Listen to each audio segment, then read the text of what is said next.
پرندوں کو اگر کبھی غور سے دیکھیں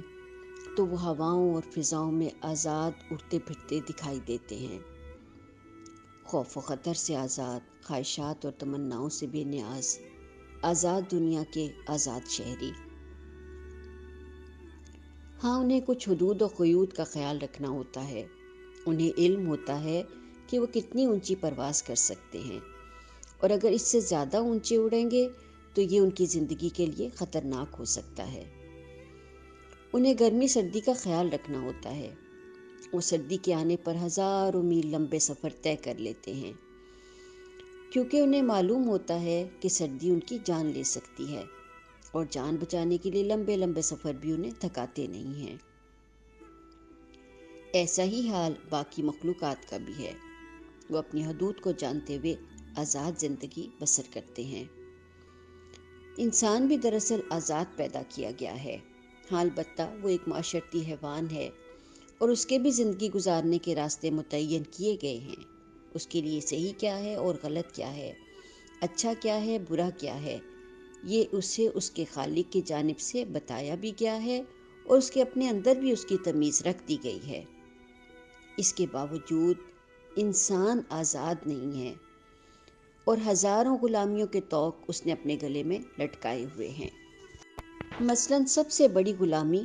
معاشرتی غلامی ہے، لوگوں کا خوف، لوگ کیا کہیں گے۔ ہم اپنے اوپر اور اپنے بچوں کے اوپر ایسی بے شمار پابندیاں صرف اس وجہ سے لگاتے ہیں کہ ہمیں اس بات کا خوف ہوتا ہے کہ لوگ کیا کہیں گے، حالانکہ دین اور دنیا دونوں میں ان پر کوئی پابندی نہیں ہوتی۔ یوں ہم اپنے بچوں کی چھوٹی چھوٹی معصوم خواہشات کا گلا بھی گھونٹ دیتے ہیں، کھیلنے کودنے، لباس پہننے، کہیں آنے جانے پر ان پر بے شمار پابندیاں اس لیے لگا دی جاتی ہیں کہ لوگ کیا کہیں گے۔ ایسا ہی معاملہ ہم اپنی ذات کے ساتھ کرتے ہیں۔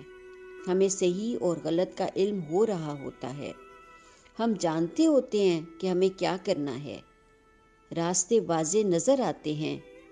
پھر بھی ہم وہ کام نہیں کرتے محض اس خوف کی بنا پر کہ لوگ کیا کہیں گے۔ یا پھر ہم خود اپنی خواہشات اور جذبات کے اتنے اسیر ہوتے ہیں کہ درست راستہ نظر بھی آ رہا ہوتا ہے، لیکن ہم اپنی خواہش کے غلام بن کر غلط رخ اختیار کر لیتے ہیں۔ ہمارے بہت سارے معاملات ری ایکشن پر مبنی ہوتے ہیں، فلاں نے ایسا کیا تو میں بھی ایسا ہی کروں گی، فلاں نے یہ جملہ بولا اب میں اس سے کبھی نہیں ملوں گی۔ یوں سوچے سمجھے بغیر جذبات اور خواہشات کے تحت فیصلے کیے جاتے ہیں۔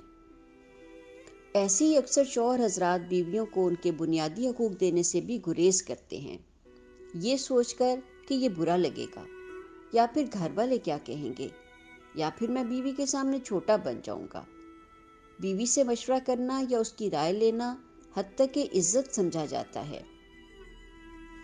اور بیویوں کو شوہر کی جیب کی استطاعت دکھائی دے رہی ہوتی ہے، لیکن وہ رسم و رواج کی زنجیروں میں اتنی جکڑی ہوئی ہوتی ہیں کہ شوہر کو غلط کمائی پر مجبور کر دیتی ہیں۔ یوں سوسائٹی کا خوف اور رسم و رواج اتنی بڑی زنجیریں بن جاتے ہیں کہ ان کا جال چاروں طرف پھیلا دکھائی دیتا ہے۔ اسی طرح رہنے سہنے کے طریقے، کھانے پینے کے سلیقے، اوڑھنے پہننے کے رنگ ڈھنگ، ہماری طبیعت، ہمارا مزاج ہم پر اتنے حاوی ہو جاتے ہیں کہ باوجود اس کے کہ ہمیں ان کے برے اثرات دکھائی دے رہے ہوتے ہیں، ہم انہیں چھوڑ نہیں سکتے ہیں۔ راتوں کو دیر تک جاگنا، صبح دیر سے اٹھنا، شوق سے وقت ضائع کرنا، سستی اور غفلت میں مزے لینا، کام کو مصیبت سمجھنا، دوسروں کی مدد میں پیچھے رہنا، بے شمار پیسہ اپنے زیور اور کپڑوں کے اوپر خرچ کر دینا، یہ اور اسی نوعیت کی بے شمار عادات ہماری زندگی کا حصہ ہوتی ہیں، اور ہم ان کے قیدی ہوتے ہیں، اپنی ذات کے قول میں بند، اس فکر سے بے نیاز کہ میں اپنے خالق کی بہترین تخلیق کیا سے کیا بن گئی ہوں۔ پھر وہ قومیں جنہوں نے کسی زمانے میں غلامی کی زنجیریں برداشت کی ہوتی ہیں، آزاد ہو جانے کے باوجود ذہنی غلامی کا شکار رہتی ہیں، اپنی حاکم قوم کی زبان، لباس، انداز و اطوار، طور طریقے سب دل و دماغ پر ایسے حکومت کرنے لگتے ہیں کہ انہیں احساس تک نہیں ہوتا کہ یہ کیسی غلامی ہے جس کے شکنجے میں وہ جکڑے گئے ہیں۔ ان کی سوچ اور ان کی تخیل کی پرواز ختم ہو جاتی ہے اور وہ ذہنی غلام بن جاتے ہیں۔ غرض یہ کہ ہم اپنے چاروں طرف دیکھیں تو ہم سب آزاد ہونے کے باوجود غلام ہیں، تازہ ہواؤں اور کھلی فضاؤں میں سانس لینے کے باوجود قید ہیں،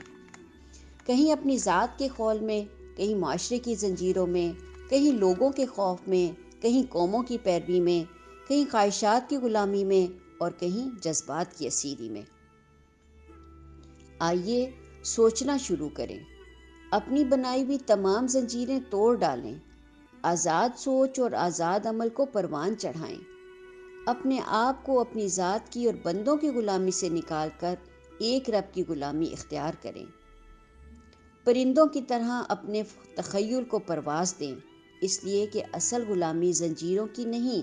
سوچوں کی اور خیالات کی، عمل کی اور افکار کی ہوتی ہے، جنہیں دراصل آزاد ہواؤں اور روشن فضاؤں میں پرواز کرنی چاہیے ہے، ورنہ دراصل انسان ہزار آزادیاں حاصل کرنے کے باوجود غلام ہی رہتا ہے۔ فکر و عمل کی پرواز ہی اصل آزادی ہے۔